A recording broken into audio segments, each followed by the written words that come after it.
സത്യവിശ്വാസത്തിനൊരു മാധുര്യമുണ്ട്, സത്യവിശ്വാസത്തിനൊരു ആസ്വാദനമുണ്ട്. ആ ആസ്വാദനത്തിൽ 3 ഒന്ന് പ്രവാചകൻ പറഞ്ഞത്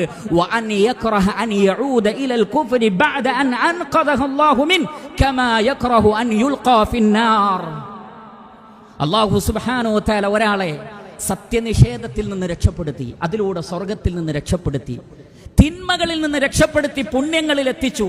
വീണ്ടും ആ തിന്മയിലേക്ക് തിരിച്ചു പോകുന്നതിനെ നരകത്തിൽ എറിയപ്പെടുന്നത് പോലെ വെറുക്കുന്നവർക്ക് ഈമാനിന്റെ മധുരം ആസ്വദിക്കാൻ കഴിയും.